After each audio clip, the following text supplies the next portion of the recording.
Welcome to the course titled Lease Accounting Fundamentals. My name is Kellen Kamille.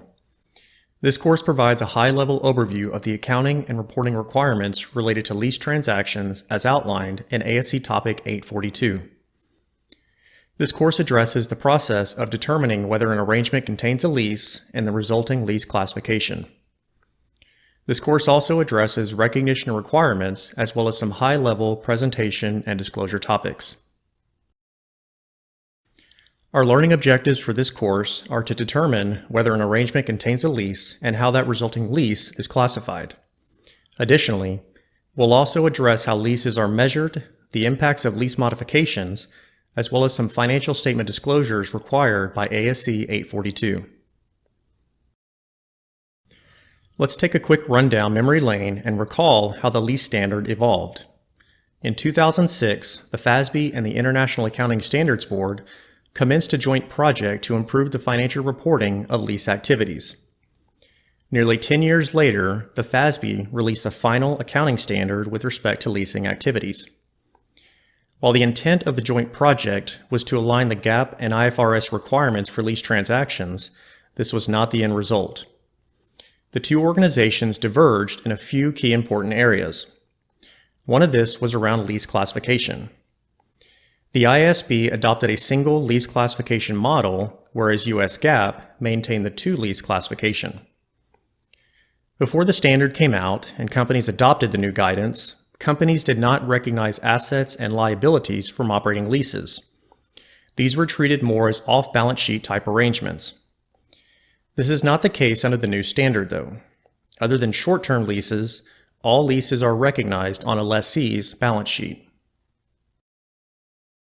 For any new arrangement that a company enters into with a counterparty, one of the first questions that is often asked is whether or not it is or contains a lease. Many times, this assessment is straightforward, but in other times, the assessment can be challenging. Often, we can quickly conclude whether or not an arrangement contains a lease, but if certain conditions are met that may not be obvious at the outset, this can quickly turn the tables and result in lease recognition. Within ASC 842, a lease is defined as a contract or part of a contract that conveys the right to control the use of an identified asset for a period of time in exchange for consideration. Note again that a lease can be part of a contract and doesn't necessarily have to be the entire contract. These embedded leases can be particularly challenging for some companies, as again, it may not stand out when reviewing a contract that it contains a lease. While it's too large for presentation on our slide here, the FASB includes a helpful flowchart within ASC 842 to assist users in determining whether an arrangement contains a lease. This flowchart contains questions relating to whether there's an identified asset, who can direct the use of the asset, as well as rights to operate. Walking through this analysis step by step assists companies in arriving at a well-supported conclusion as to whether an arrangement is a lease. We'll address several of these considerations in the next few slides. The first step in assessing whether a contract is a lease is to determine whether an asset has been identified. Depending on the contract specifics, this determination can either be made explicitly or implicitly. For example, in some arrangements, an asset may be explicitly identified by certain identifying characteristics, such as a serial number or model number. From a real estate standpoint, this one is pretty straightforward, as the building would have an address and a location. In these situations, the asset is often clearly identified. It doesn't have to be the entire building, though. Instead, the identified asset can also be a floor or floors within a building. Or still, it could be a segment of a pipeline or even a production line within a manufacturing facility. Again, keep in mind that while you're assessing the entire contract, an identified asset can be found within a component of the contract. This is often referred to as an embedded lease. In some situations, there may be more of a homogeneous type product without a unique identifying characteristic. In this situation, you have to assess whether the asset has been implicitly identified within the contract. At this point, it's not important whether the company controls the asset or whether or not the supplier can substitute the asset. Instead, we have to first assess if there is even an asset at all. If there is an asset, then we proceed to other considerations. If there is not an asset, then the process ends and the arrangement does not contain a lease. Even if a company can control the asset and is paying for use of the asset over a period of time, if it cannot be identified, then it's not a lease. When determining if there is an identified asset, we have to also consider substitution rights. Overall, a company cannot conclude that it has the right to use an identified asset if the supplier has the substantive right to substitute the asset throughout the period of use. Within ASC 842, there are two specific conditions that must exist within a contract in order for a supplier to have substantive substitution rights. This includes the following as outlined here on the slide. The first condition is that the supplier has the practical ability to substitute alternative assets throughout the period of use. The second condition is that the supplier would economically benefit from substituting the asset.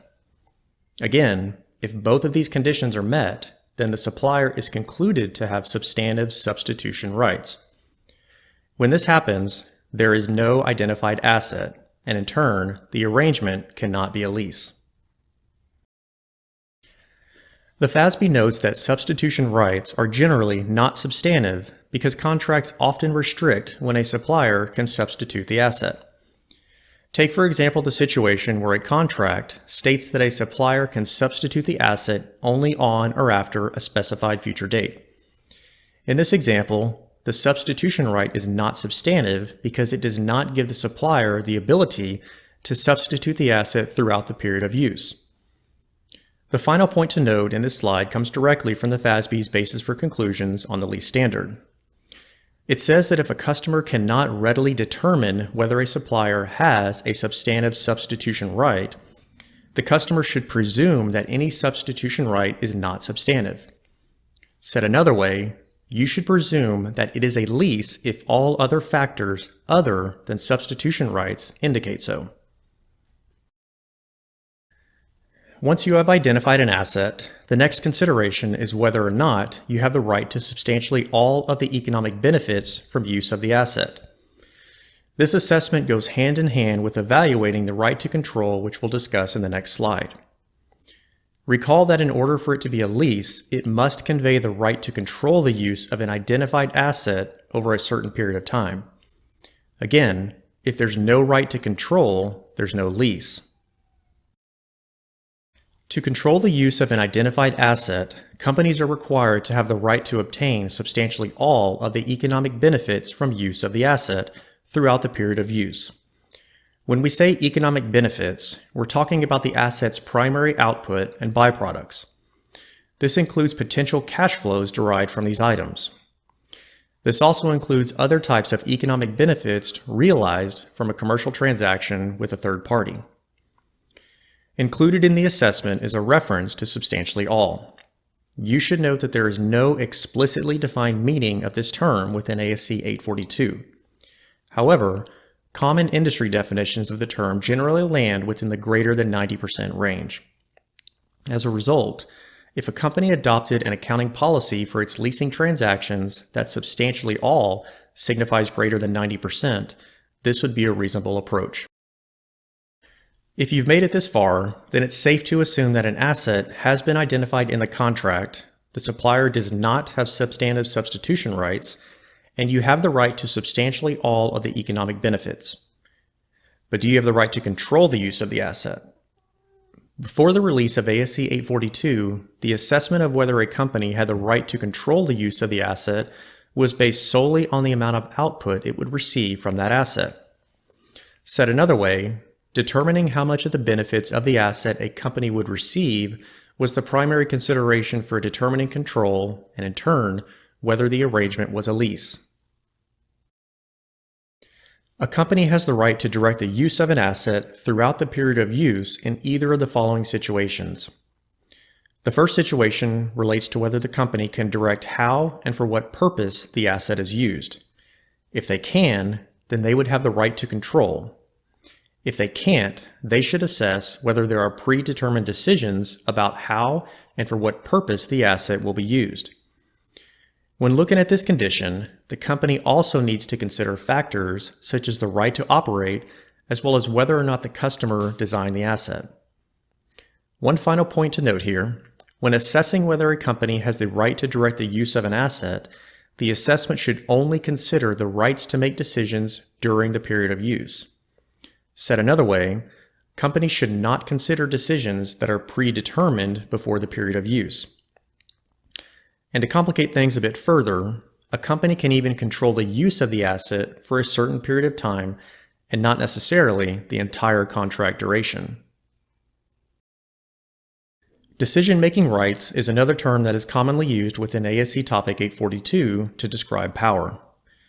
When assessing whether a company can direct how and for what purpose an asset is used, companies should consider the relevant decision-making rights. ASC 842 notes that decision-making rights are relevant when they affect the economic benefits to be derived from the use of the asset. At the risk of stating the obvious here, decision-making rights are likely to be different from contract to contract and industry to industry. The FASB does include some practical examples of these decision-making rights that would suggest that a company has the power to direct the use of an asset. These include rights such as the right to change the type of output, when and where the output is produced, as well as whether the output is produced at all. Once you have assessed who has the power to direct the use of the identified asset, this will generally be the endpoint where you can conclude whether an arrangement is a lease.